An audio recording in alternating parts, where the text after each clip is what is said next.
Hey, well, what's up, guys? Welcome back to The Collision. Daniel here to talk about one of the most fascinating films that I have seen this year, The Book of Clarence. I've seen it, so let's talk about it.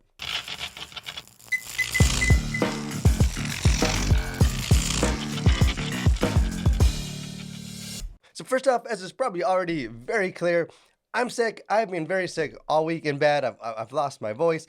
On top of that, one of my kids was up all night last night, just throwing up and not feeling well, and as soon as I'm done this review, I gotta go drive my mother to the hospital. So it has been a week of biblical proportions.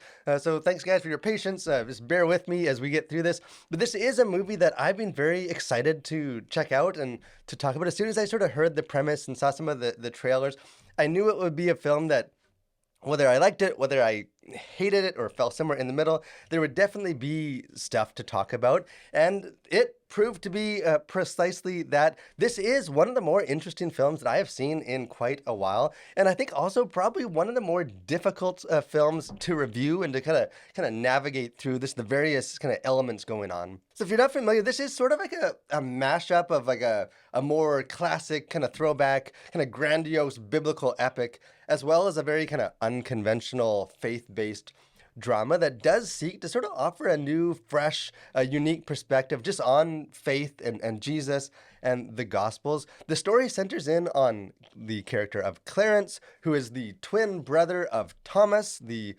disciple of Jesus. And Clarence is, unlike Thomas, he's an atheist. He's skeptical. He doesn't buy into kind of all the God and religion. So Clarence, he's down on his luck. He owes a lot of money to a lot of people that he can't afford to pay. And he sees sort of the Messiah business as his ticket to get that money, which ultimately does set him on a very fascinating sort of spiritual search as he comes to understand, the person of Jesus as kind of the true Messiah.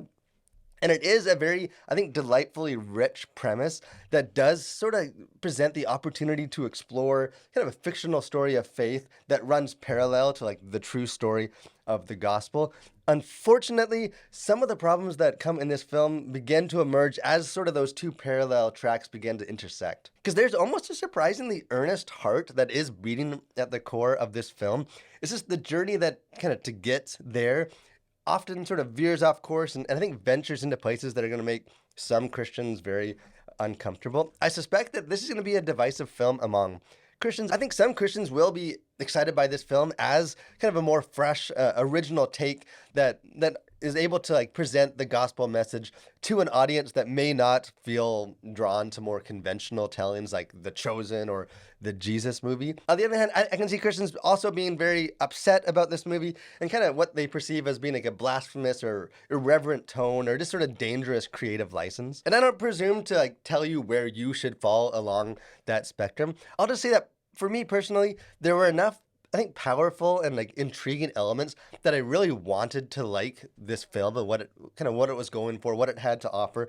Well, at the same time, there are also enough diversions and I think problematic elements that did make it increasingly hard for me to like this film. In this movie, it has a lot going on. The director definitely tosses this different kind of conflicting tones and inspirations and ideas and kind of different styles, sort of all at the wall to see what will fit, and it very much becomes a movie that sort of built on like extremes and contrast, because it does sort of have the lofty sort of bombastic cinematography that evokes a movie like The Ten Commandments or like these big biblical epics, but it's also infused with a lot of like anachronistic kind of more modern elements. I think this movie can be at times very surprisingly earnest and serious, particularly like in the climax of this, which is almost unexpectedly like somber and I think an emotional climax. But it can also be a very like bizarre, like surrealist comedy where like literal light bulbs appear above the heads of characters who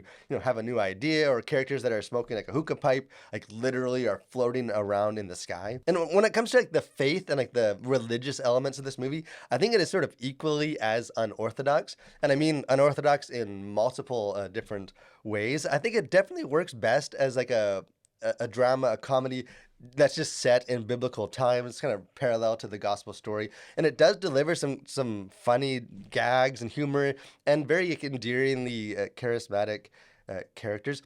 But like I said, when the fiction sort of intersects with the truth of the gospel, that's when things do begin to get a little more muddy. Because I think the Book of Clarence, it saw sort of the playful, irreverent tone of last year's faith-based musical Journey to Bethlehem, and it said, "Hold my Roman honeyed wine," because it takes creative license all over the place, both in like expanding upon like the canonical narrative of the Gospels, but also just sort of in how it almost like a spoofy way that it renders kind of the familiar characters and events. And kind of like to that end, you get John the Baptist like slapping people in the face, which admittedly is probably not all that far fetched. But even like Joseph, the father of Jesus, dropping profanities, and like Mary Magdalene like street racing in chariots down the street. But I think probably more concerning than just sort of this silly tone is probably the portrayal of Jesus himself in this film. On the one hand, Christ is kind of unwaveringly acknowledged to be the true Messiah and the Son of God in this film, which that's good news. But kind of on the other hand, it does seem like sort of the characterization of Jesus is mostly informed by apocrypha texts like the Gospel of Thomas, which is not good news. And in fact, we are shown Thomas writing that sort of the false kind of Gospel of Thomas in the film. But kind of to that end, Jesus is portrayed in this film more as like a magician, kind of almost like a trickster. Like he transforms these like clay birds into real life birds, seemingly sort of on a whim, which is a story contained in the Gospel of Thomas, and he causes a flow of coins to come from a beggar's hand, and it portrayed very much more like almost like magic tricks rather than miracles. And even sort of the narrative of like the woman who's accused about to be stoned, which in this film happens to be Mary Magdalene, kind of instead of writing in the sand and sort of profoundly convicting the hearts of the accusers, instead Jesus like stops the stones midair, like some sort of force-wielding messianic Jedi, and even cracks like a joke after doing that. As far as content to consider, things kind of going on the surface of this film, there's not a whole lot, although there is some stuff to be aware of. As far as language goes, there's one F word that is dropped in this, as well as this maybe a handful, I don't know, 5, 6 other sort of minor profanities, as well as the N word is used at least twice in this film. Violence, there's not a whole lot of violence in this. A character is pierced right through his body with several spears, and there's some blood from that. And the woman who is being stoned, although she ultimately lives, she is sort of bloodied up in her face and body from that experience. And kind of the last act of this features like a big crucifixion scene, which does result in like flogging on the back and kind of torn skin and just the wounds from that crucifixion experience. For sexuality, the most in this film is there's one scene that takes place in kind of like the den of like this crime lord, which seems to be filled with a bunch of kind of various sins and vices, which does include a bunch of characters sort of kind of off in the periphery that are intertwined and like, kissing. And from just a single viewing, it was difficult for me to see if there was any more explicit sexual activity actually happening, or whether, any of those pairs were same sex. And there is one female dancer who is very kind of prominently featured up front in the camera, and she's sort of covered in like a colored body paint from head to toe, and she's close to being nude, although not nude, with sort of some garments that like just cover the important bits of her, and you do sort of see her dancing and stuff like right in front of the camera. Later, there's like a nude, like a sculpture of a man with full frontal view, which inspires a character to make kind of sexual jokes about that. And actually, a man is told to leave his donkey alone, and in the context of how that is delivered, it's very clear that the implication is some kind of gross sexual activity going on. As far as things going on beneath the surface of this film, there are some very interesting ideas that are explored about knowledge and belief and the gospel, although like the film itself, the way that it explores those does become a bit muddy and tricky to work through. But kind of while playing the role of like this fake messiah, Clarence's kind of his catchphrase is "knowledge is stronger than belief." And kind of initially that slogan is very much a representation of like his atheism and his skeptical attitude towards miracles, where he like diminishes the importance of belief in order to seek knowledge, and which leads him to search for that knowledge and to like investigate Jesus, almost in like Lee Strobel's Case for Christ kind of way, where in that search, to almost like to disprove Jesus, he comes to gain a greater appreciation, understanding of who Jesus is as the true savior. And like even at the end, near the end of the film, when he does echo sort of that, knowledge is stronger than belief motto, those words have a very different kind of recontextualized meaning in his life, where no longer is it sort of this like either or dichotomy of like knowledge or belief, but that sort of in finding knowledge, Clarence is able to have belief, and sort of that belief leads him to greater knowledge of who Jesus is, and ultimately more steadfast belief. And kind of the investigative coming to faith aspect of Clarence's spiritual journey is commendable, although I think less so is the actual like substance of Clarence's newfound belief. Because although he does come to accept sort of Jesus as the true Messiah, there's very little actual like gospel message to be found in this movie. Because characters, they emphasize sort of the importance, the need for growth, but there isn't much talk at all of like the need for repentance, or really even of the reality of sin, although at least in that case, I think some of that could be implied. To the point that like sort of the central message of this film is sort of that like we need growth instead of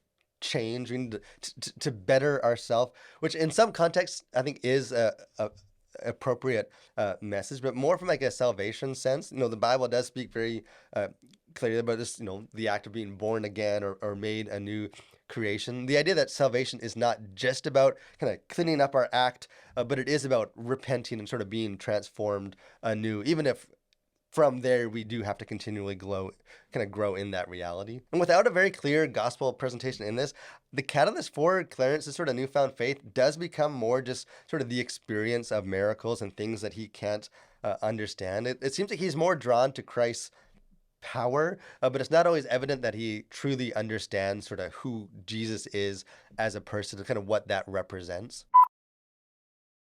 So in the end, I think Book of Clarence is probably as intriguing and fresh as it is, I think, complicated and flawed.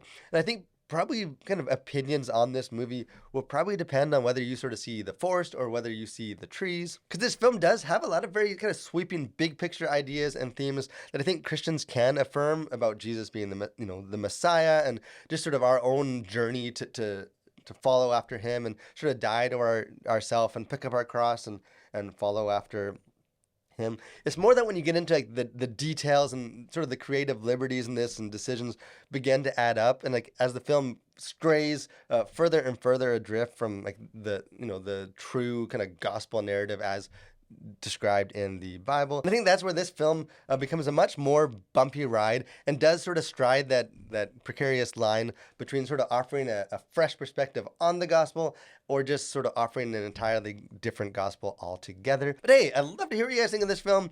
There's so much going on in this, and things I can even get into in my review. I think whether you love it, whether you hate it, this is a film that seems like it is perfect to spark conversations. So jump into the comment section, let's talk about it.